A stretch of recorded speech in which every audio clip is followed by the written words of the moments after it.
అందరికీ నమస్కారం. సంస్కృతి సంపద యూట్యూబ్ ఛానల్ తరపున అందరికీ స్వాగతం. శ్రీ లలిత సహస్రనామావళి సామాజిక దృక్పథం అనే శీర్షికలో శ్రీ వింజమూరి బాలమురళి గారు ధారావాహిక ప్రసంగం చేస్తున్నారు. వారి ధారావాహిక ప్రసంగంలో ఈరోజు 96వ ప్రసంగం చేస్తున్నారు. శ్రీ బాలమురళి గారికి స్వాగతం. ధన్యవాదాలు గుప్తారు. సంస్కృతి సంపద శ్రోతలందరికీ కూడా సాదరంగా ఆహ్వానం పలుకుతూ శ్రీ లలిత సహస్రనామావళి సామాజిక దృక్పథం అనేటువంటి ఈ నామ అవగాహన కార్యక్రమంలో యథాపూర్వం మనం కొనసాగిద్దాం. జాలంధర స్థిత ఓడ్యాణ పీఠ నిలయ బిందు మండల వాసిని అని అమ్మవారిని మనం ధ్యానిస్తాం, అర్చన చేస్తాం, నామపారాయణ చేస్తాం. అపజయములు ఎరగనటువంటి జయ అని పిలువబడేటువంటి ఆ శ్రీమాత ఎక్కడ ఉంటుంది అంటే జాలంధర స్థిత, జాలంధర పీఠము అంటే హృదయస్థానం. హృదయస్థానము జాలంధర పీఠం. ఓడ్యాణ పీఠ నిలయ అంటే ఆజ్ఞాచక్ర స్థానం. హృదయస్థానం అనాహతము, ఆజ్ఞాచక్రము, అది ఓడ్యాణ పీఠ నిలయ అంటే. బిందు మండల వాసిని, బిందు మండలము అంటే సహస్రారం. కాబట్టి ఈ 3 స్థానాలలో ఉండేటువంటి అమ్మవారు, ఈ 3 స్థానాల్లో ఉన్నటువంటి అమ్మవారు ఇచ్చేటువంటి భావనాత్మకమైనటువంటి పరిణతి ఏమిటి అంటే, అనాహత చక్రంలో ఉన్నప్పుడు అమ్మవారు మనకి కలిగించేటువంటిది ప్రేమ, ప్రేమతత్వాన్ని మనకి అందిస్తుంది. అలాగే ఓడ్యాణ పీఠంలో ఆజ్ఞాచక్రంలో ఉండేటువంటి అమ్మవారు జ్ఞానానికి చిహ్నం, జ్ఞానాన్ని సూచిస్తుంది. అలాగే బిందు మండల వాసిని అయి సహస్రార చక్రంలో ఉండేటువంటి అమ్మవారు మనకి ఆనందాన్ని సూచిస్తుంది. ఈ రకంగా ఈ 3 స్థానాల్లోని కూడా జాలంధర స్థిత, ఓడ్యాణ పీఠ నిలయ, బిందు మండల వాసిని అనేటువంటి స్థానాల్లో అమ్మవారిని ఆ రకంగా అనాహతంలో, ఆజ్ఞాచక్రంలో, సహస్రారంలో వరుసగా మనం కొలుస్తాము. ప్రేమకి, జ్ఞానానికి, ఆనందానికి అమ్మవారు నిలయం అన్నమాట. ఆయా స్థానాల్లో ఆయా రకమైనటువంటి అనుభవాల్ని మనకి అందిస్తుంది అన్నమాట. జయ జాలంధర స్థిత, ఓడ్యాణ పీఠ నిలయ, బిందు మండల వాసిని అని మనం చెప్పుకున్నాం. రహోయాగ క్రమారాధ్య. రహోయాగము అంటే ఏకాంతముగా మనం చేసేటువంటి సాధన, అర్చన, పూజ, ధ్యానము అన్నీ కూడా ఏకాంతముగా చేసేటువంటి వామాచారుల యొక్క అర్థాలు కాకుండా ఇక్కడ మనం సమయాచార పద్ధతిలో ఆలోచించినట్లయితే మనని మనం ఏకాంతంగా ఉంచుకుని అమ్మవారిని ధ్యానం చేసేటువంటి స్థితి అన్నమాట. దాన్ని విశ్వాన్నంతటినీ వేరుగా చూసుకొని అందులో ఉన్నాడు అనుకోవడం కాదు. విశ్వమంతా తానే ఒక్కడిగా అమ్మని ధ్యానించటం, అదన్నమాట. ఇంకెవరూ లేని స్థితి, విశ్వంలో ఒంటరిగా ఉన్నానన్న స్థితి మాత్రం కాదు. అలాగే పిండాండంలో శ్రీచక్రాన్ని భావన చేసి ఆయా దేవతలు, వారి పరివార దేవతలు, వారి తలకు అంగాలు, అంగదేవతలు, ఆయుధాలు అన్ని కలుపుకొని ఆవరణలు, చక్రాలు, దళాలు వీటన్నిటినీ ఒక క్రమ పద్ధతిలో ఆరాధించే విధానాన్ని అంతర్యాగము అంటారు. రహోయాగం ఏదైతే ఏకాంతంగా చేసేటువంటి యాగం ఉన్నదో ఇది అంతర్యాగము. అంటే ఏమిటి? మన పిండాండములో పిండ రూపంలో శిశువు ఉన్నటువంటి స్థితిలో ఆ పిండాండమునే శ్రీచక్రంగా భావించి అందులోనే ఆవరణలు, అందులోనే ఆవరణ దేవతలు, పరివార దేవతలు అన్నిటినీ కూడా అందులోనే ఆహ్వానించి మనం ఊహించి అర్చిస్తే దాన్ని అంతర్యాగము అంటారు అనమాట. ఇక్కడ ఒక విషయం మనం జ్ఞాపకం పెట్టుకోవాలి. ఒక నామం మనకి జ్ఞప్తికి రావాలి. ఏమిటది? అంతర్ముఖ సమారాధ్య. అంతర్ముఖ సమారాధన అంటే ఈ అంతర్యాగమే రహోయాగం. దాన్నే రహోయాగ క్రమ ఆరాధ్య. క్రమం ఎక్కడి నుంచి వచ్చింది అండి అంటే శ్రీచక్రంలో క్రమక్రమంగా ఒక్కొక్క ఆవరణ దేవతలకి మనం ఆరాధించుకుంటూ వెళ్ళడం అన్నమాట అమ్మవారి దగ్గరికి. అది క్రమారాధన, అదే అంతర్యాగం అంటారనమాట. ఈ నామానికి ఇంత అర్థం ఉంది. కాబట్టి సాధనలో, యోగ సాధనలో మనం ఈ రకమైనటువంటి పద్ధతిని అనుసరించాలన్నమాట. కాబట్టి ఈ విధంగా చేసే యాగం అమ్మవారికి ఇష్టం కూడా. ఎందుకు ఇష్టం? అంతర్ముఖ సమారాధ్య కనుక. అమ్మయ్య, ఇన్నాళ్ళకి నన్ను తనలో తాను చూస్తున్నాడు అని అమ్మ భావిస్తుంది.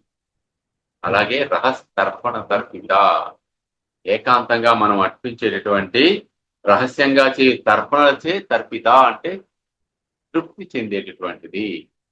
ఏమర్పిస్తాం మనం అంటే జ్ఞానంలో శ్వాస రాను రాను ఓంకారంగా మారితే ఈ రహస్తర్పణ జరుగుతుందన్నమాట. శ్వాసయే ఓంకారముగా మారడం. అలా మారినప్పుడు ఈ రహస్తర్పణ తర్పిత, తర్పణము అంటే అర్పించుట. ఓంకారమునే, శ్వాసనే ఓంకారముగా మార్చుకుని అమ్మవారికి తృప్తి పడేటట్లు మనం అర్చించాలన్నమాట.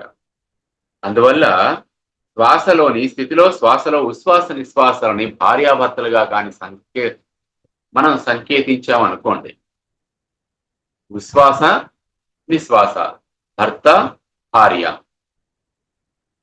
అలా భావిస్తే ఉశ్వాస నిశ్వాసల మధ్య ఏకాంత స్థితిలో భేదం అనేది క్రమంగా తగ్గి రెండు ఒకటవడాన్నే రహస్తర్పణము అంటారు. అది కాబట్టి ఇలా చెప్పే ఆధ్యాత్మిక శ్వాస దాంపత్యం అంటారు కూడా దీన్ని. అంటే ఉశ్వాస నిశ్వాసాలు అనేవి ధ్యానం పెట్టి మనం వాటి మీద నియంత్రణ గాని సాధించినట్లయితే వాటిలో భేదం తగ్గుతుంది. అంటే ఉశ్వాస తీసుకున్నటువంటి కాల వ్యవధికి, నిశ్వాస చేసినప్పుడు ఉన్నటువంటి కాల వ్యవధికి మధ్య ఉన్న అంతరం తగ్గుతుంది, వేగం తగ్గుతుంది, సమతుల్యత ఏర్పడుతుంది, బ్యాలెన్స్.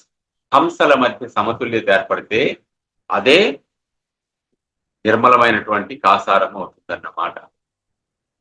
భక్త మానస హంసిక అని మనం చెప్పుకున్నాం చూడండి, అదన్నమాట. ఆ నామానికి ఈ నామానికి కూడా ఇదే అన్వయం.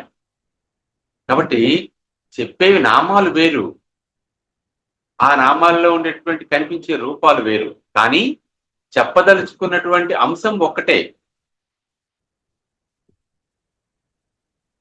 ఏకం సత్ విప్రా బహుదా వదంతి అంటారు కదండి. సత్ అనేది ఒకటే, సత్యం ఒక్కటే.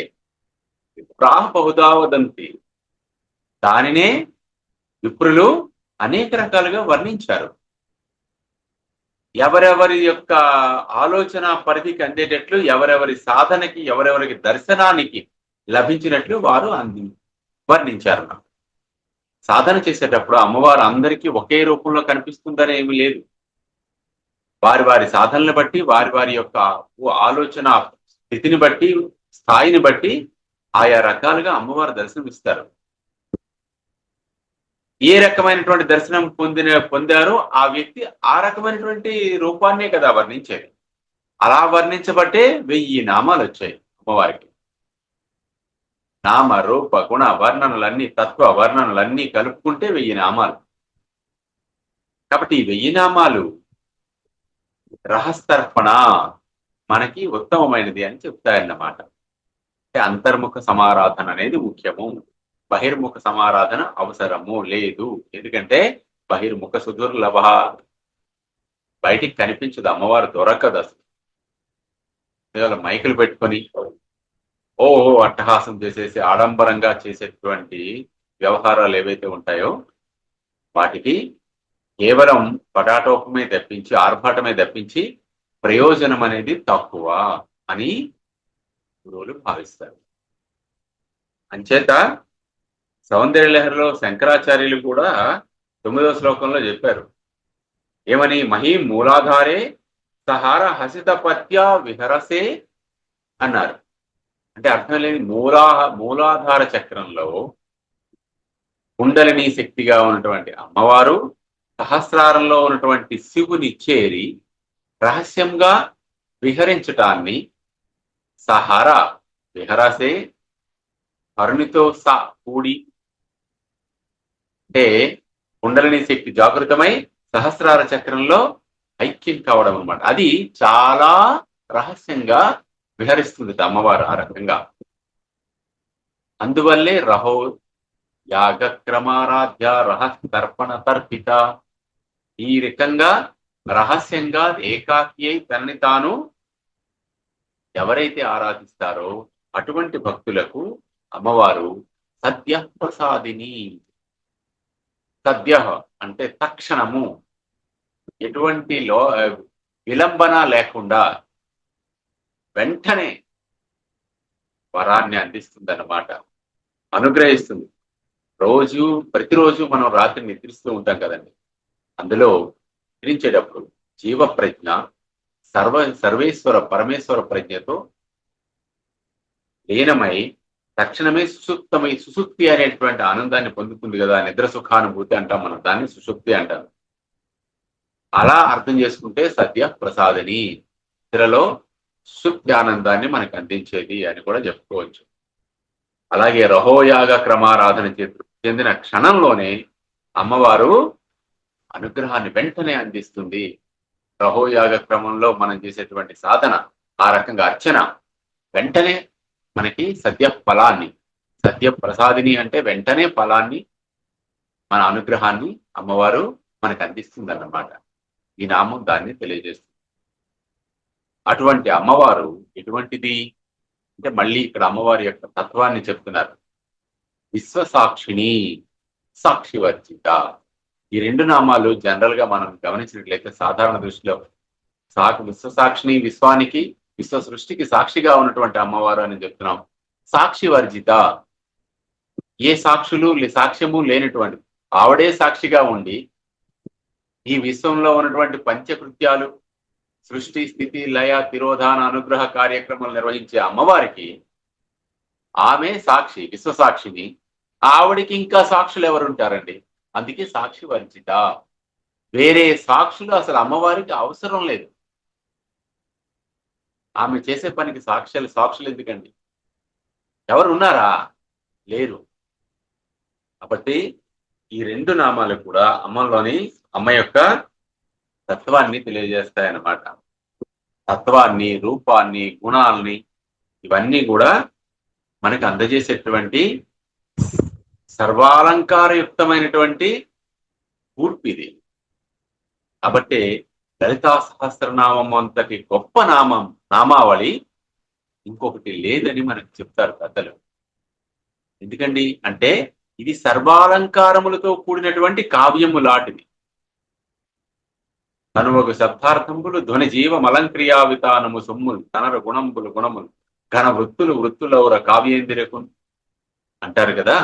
కావ్యం అనేటటువంటి కావ్య లక్ష్మికి ఏ అలంకారములైతే ఉన్నాయని వాళ్ళు చెప్పారో ఆ కావ్య లక్షణాలన్నీ ఇందులో ఉన్నాయి. నవరసాలు ఉన్నాయి, ఏం లేదు. అందువల్ల ఇది ఒక చక్కని కవి యొక్క కల్పన అని మనం చెప్పొచ్చు.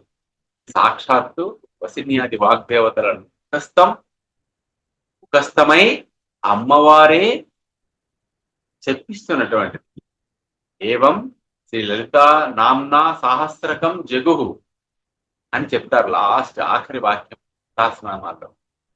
అంటే వసిన్యాది వాగ్దేవతలు కూడా ఈ నామాలు చెప్పబడినవి, వాళ్ళు చెప్పేమనలేదు, చెప్పబడినవి అన్నారు. అంటే అర్థం ఏమిటి? వారిని కూడా ప్రేరేపించి ఈ నామాలు చెప్పేటట్టు చేసినటువంటి శక్తి ఆ శ్రీ మహారాజ్ఞి అయినటువంటి లలితాంబిక మణిద్వీపంలో ఉండి ఆ రకంగా. అందుకే అమ్మ ఎప్పుడూ కూడా తాను చేయవలసిన పనులు తాను చేస్తూ తన పనులకి ఎవరెవరు సహాయం చేస్తారో వాళ్ళని తోడుగా తీసుకెళ్తూ తన ప్రణాళికని ఈ విశ్వ కార్యాన్ని నిర్వహిస్తూ ఉంటుంది. అలా అమ్మకి తోడై ఆమె ప్రణాళికలో భాగస్వాములు అవ్వడానికి ఎంతటి గొప్ప అదృష్టం ఉండాలండి కదా. అలా కలవాలి అంటే విశ్వ ప్రణాళికలో మనం భాగస్వాములం కావాలంటే మాస్టర్ గారు చెప్పినట్లు విశ్వ ప్రణాళిక మన ప్రణాళిక కావాలి.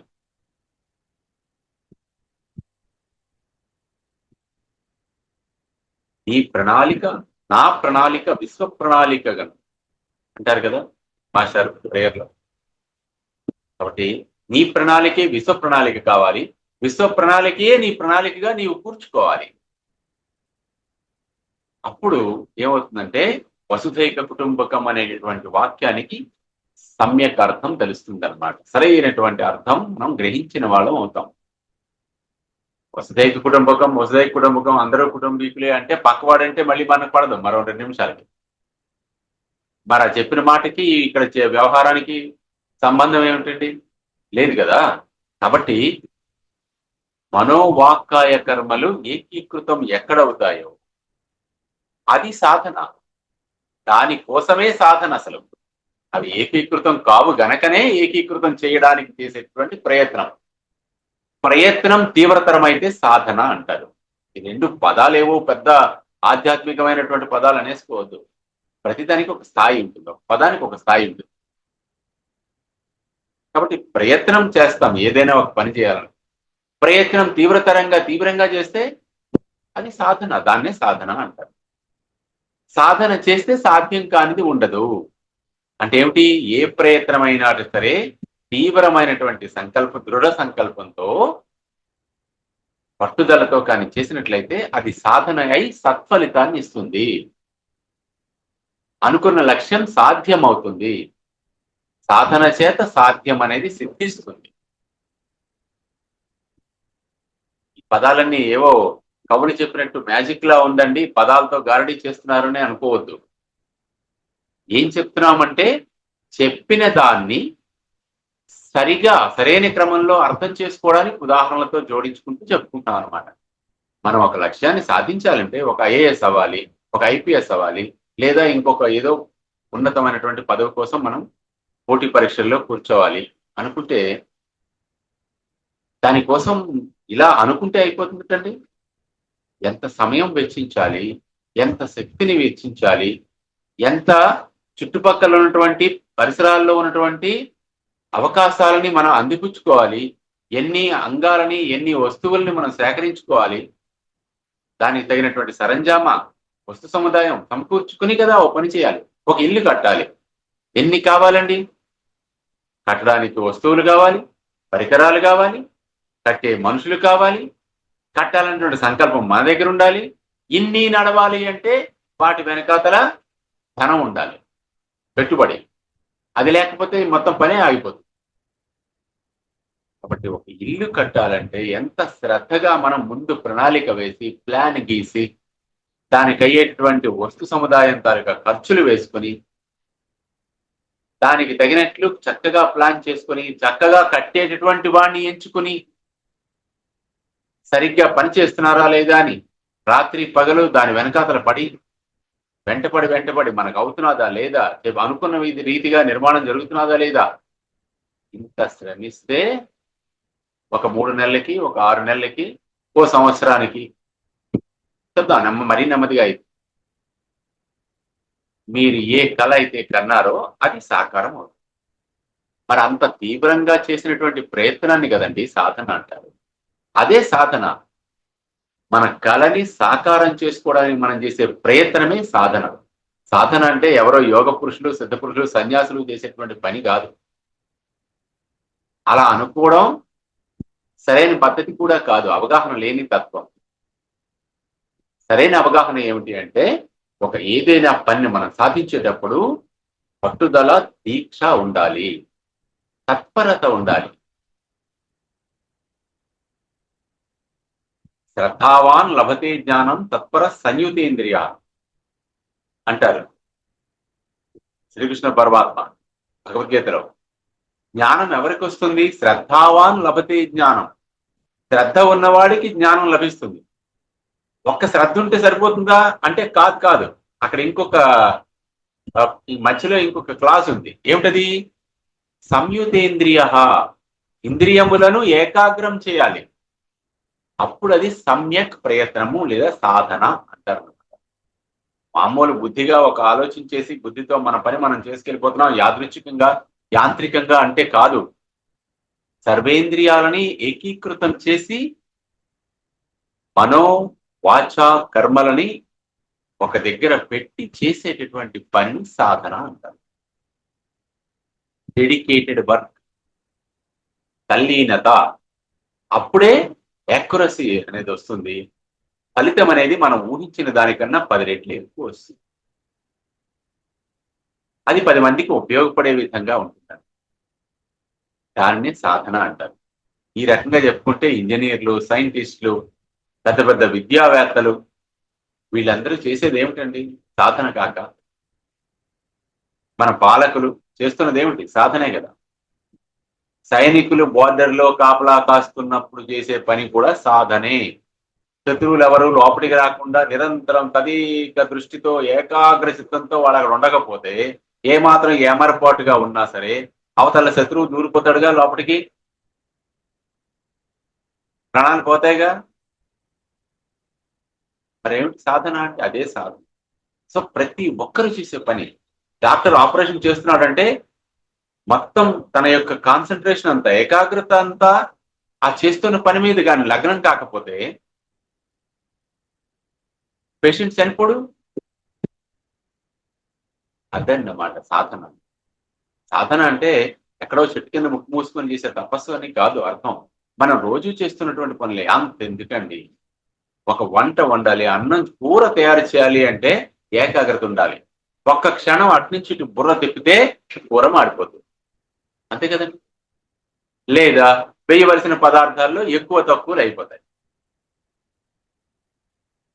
పోయింది, టేస్ట్ రుచి పోయింది కదా. ఏకాగ్రత అక్కర్లేనిది ఎక్కడ? అది సాధనే కదా. పాకశాస్త్రము అన్నారు దాన్ని. ఆఫ్టర్ ఆల్ వంటే కదా అంటే ఎలా? ప్రతి పని కూడా చిన్నదైనా పెద్దదైనా దాని విలువ దానికి ఉంది. దానికి చేయవలసినటువంటి సాధన క్రమం దానికి ఉంది. కాబట్టే ఇక్కడ మనం చెప్పుకునేది ఏమిటంటే అమ్మవారు సద్యప్రసాదిని. ఎలా మనకి వెంటనే ఎప్పుడైనా అనుగ్రహిస్తుందండి అంటే ఏకాగ్ర చిత్తంతో, ఏకాంతముగా, తదేక ధ్యానంతో తీవ్రంగా చేసేటువంటి ప్రయత్నానికి అమ్మవారు అంతర్ముఖ సమారాధనకి సంతోషిస్తుంది. రహస్తర్పణ తర్పిత అంటే అది అర్థం. అటువంటి అమ్మవారికి సాక్షులు ఎవరు అక్కర్లేదు అంటే అర్థం ఏమిటి? మనం ఏం చేయాలి? ఒక పని సాధించాం, ఓ డప్పు కొట్టేసుకోక్కర్లేదు. 10 మంది మనకి చెప్పేసుకోవాలి, నేను అంత చేశాను, ఇంత చేశాను, అలా సాధించాను, ఇలా సాధించాను, నాకే మెడల్ ఇచ్చారు, మరింకెవడికి ఇవ్వలేదు. నీకు ఇచ్చారు బాగానే ఉంది, మరింకెవడికి ఇవ్వలేదు అని ఏడిపోయింది ఇక్కడ. అంటే ఇంకెవడికి రాలేదు, నాకు ఒక్కడికే వచ్చింది. ఇది అహంకారం అంటే. నీకు వచ్చిందని నువ్వు చెప్పుకో, పక్కవాడికి రాలేదని చెప్పుకోవడం ఎందుకు? దేనికి ఎక్కువ ఇంపార్టెన్స్ ఇస్తున్నావు? వాడికి రాలేదు, వాడు ఏడుస్తున్నాడని మన తాలూకా దుర్మార్గపు ఆనందం అన్నమాట. తప్పు కదా. అంటే మనం ఆలోచించే పద్ధతి చూడండి ఎలా ఉంటుందో. ఈ వీటిని సరిదిద్దుకోవాలి. ఒక్కసారి అమ్మ పాదాలు ఆశ్రయిస్తే ఇలాంటి అవలక్షణాలని మన మనసులో ఉండి ఆమె తొలగించేస్తుంది. కాబట్టి నిర్మల గంగా ప్రవాహంలో అమ్మవారి యొక్క కరుణ మన శరీరంలో ప్రవహిస్తే ఇలాంటి వ్యధవ ఆలోచనలన్నీ క్షమించాలి. ఇలాంటి తప్పుడు ఆలోచనలన్నీ కూడా మన నుంచి దూరం చేసి మన పరిశుద్ధమైనటువంటి జ్ఞాన మార్గంలో నడిపిస్తుంది అన్నమాట. అదండి సాధన అంటే. అటువంటి అమ్మవారు ఎలా ఉంటుంది మన శరీరంలో అంటే షడంగ దేవతాయుక్త. షడంగ దేవతలు, అంగదేవతలు, 6 అంగదేవతలతో యుక్త కూడి ఉంటుంది. ఎవరు వాళ్ళు? అంగములు అంటే వేదాలు వెంటనే గుర్తుకొస్తాయి మనకి. వేదాలు, వేదాంగములు, శిక్ష, వ్యాకరణము, ఛందస్సు, విరుక్తము, జ్యోతిషము, కల్పము, ఇవి వేదాంగాలు. ఈ వేదాంగాల అనేటటువంటి దేవతలతో యుక్త కూడి ఉండినది. వేదాలే పరిచారికలుగా సపర్యలు చేసేటట్టు అమ్మవారి చుట్టూ ఉన్నటువంటి వాళ్ళు చేస్తూ ఉంటారు పరివార దేవతలుగా. కాబట్టి అలా షడంగ దేవతాయుక్త అని అవుతుంది. అంతేకాకుండా అంగన్యాసంలో కూడా హృదయము, శిరస్సు, శిఖ, కవచము, నేత్రము, అస్త్రము అని 6 అంగన్యాసం అనేది మనం చేస్తాం 6 అంగాలతో. అలాంటి అంగదేవతలు కూడా పరివేష్టించి ఉన్నటువంటి దేవత అని మనం చెప్పుకోవచ్చు. అలాగే ఆమ్నాయ దేవతలు, ఆయుధ దేవతలు, ఆవరణ దేవతలు, నిత్యా దేవతలు, ఏమండి ఇవన్నీ పరివార దేవతలందరూ కలుపుకుని వారు కూడా 6 రకాలైనటువంటి ఈ దేవతా వర్గాలనేవి అమ్మవారి నిరంతరం అక్కడ మణిద్వీపంలో అమ్మవారిని చింతామణి గృహంలో సేవిస్తూ ఉంటారు. అందువల్ల కూడా అమ్మవారు షడంగ దేవతాయుక్త అని పిలిపించుకుంటుంది అన్నమాట. అంతటి మహావైభవంతో వెలుగొందుతున్నటువంటి అమ్మవారు ఎటువంటిదండి అంటే షాఢ్పుణ్య పరిపూరిత. అమ్మవారు 6 ముఖ్యమైన గుణాలని కలిగి ఉంటుంది. ఏమిటవి? మహానిర్వాణ తంత్రం అనేటువంటి గ్రంథంలో ఈ 6 గుణాలని భూతదయ, దానము, వైరాగ్యము, సమబుద్ధి, నిర్మోహమాటము, ముముక్షత అని చెప్పారు. భూతదయ సర్వభూతముల ఎడ దయ కలిగి ఉండుట, దానము చేసేటటువంటి గుణం కలిగి ఉండడం, వైరాగ్య బుద్ధి ఎంత సాధించినా ఆ సాధించిన వాటి వలన గర్వం పొందకుండా నా వలన కాలేదు, నా చేతనయింది, చేయించబడింది అని భావించడం అన్నమాట. ఇదంతా పరమేశ్వర ప్రణాళిక. నా ద్వారా చేస్తున్నారు, నా ద్వారా జరిగేటటువంటి ఈ కార్యక్రమానికి నాకు అర్హుడిగా ఈ అవకాశాన్ని అందించిన పరమేశ్వరుడు కృతజ్ఞత తెలియజేసుకున్నాను, ఆ పరమేశ్వరికి కృతజ్ఞుడుగా నేను ఎప్పుడూ ఉంటాను అని భావించడమే ఒక యోగి మనస్తత్వం అన్నమాట. అది ఆ రకమైనటువంటి నిర్లిప్తత అనేది మనకు ఉండాలి. చేసే పని మీద ధ్యానం ఉండాలి, చేసే పనిలో ఏకాగ్రత ఉండాలి, అంతేకాకుండా లక్ష్య శుద్ధి ఉండాలి. అవన్నీ ఉన్నా సరే వైరాగ్య బుద్ధి కానీ లేకపోతే అంటే ఫలితాన్ని ఆశించి పని చేయరాదు. చేస్తున్నాం, ఫలానా లక్ష్యంతో చేస్తున్నాం, ఫలితం ముందు పెట్టుకొని చేయొద్దు, లక్ష్యం ముందు పెట్టుకొని పని చేయాలి. ఫలితం ముందు పెట్టుకొని చేస్తున్నాం అంటే ఆశతో చేస్తున్నాం అని అర్థం. ఒకవేళ అది విఫలమైతే పని అవ్వచ్చు, మనం చేసే ప్రయత్నంలో లోపం రావచ్చు. అలా విఫలమైతే నిరాశ వస్తుంది. కానీ లక్ష్యాన్ని ముందు పెట్టుకొని పనిచేసాం అనుకోండి, లక్ష్యాన్ని సాధించిన తర్వాత ఫలితం మనం ఆలోచించట్లేదు కాబట్టి విరక్తి రాదు, మన మీద మనకి నిరుత్సాహ భావం రాదు, మరింత ఉత్సాహం వస్తుంది. వెంటనే వేరొక పని మనం అందుకుంటాం. ఇదనమాట పనిచేసేటటువంటి విధానం. మనకి యాక్చువల్లీ ఏదైతే మనకి కమ్యూనికేషన్ స్కిల్స్, వర్కింగ్ స్కిల్స్ ఏవైతే మనం చేస్తున్నటువంటి ఆఫీస్ పరిసరాల్లో, కార్యాలయాల్లో మనం ఏర్పాటు చేసుకోవాలంటే ఇవి తప్పనిసరిగా మనకు అర్థమై ఉండాలి. ఈ నైపుణ్యాలని మనం ఇక్కడ తెలుసుకుంటే మనం అక్కడ వాటిని ఇంప్లిమెంట్ చేయగలం. అదండి మనం ఈ నామాల నుంచి గ్రహించవలసినటువంటి సామాజికమైనటువంటి మంచి లక్షణాలు. స్వస్తి. శ్రీమాత్రే నమః. శ్రీ గురుభ్యో నమః.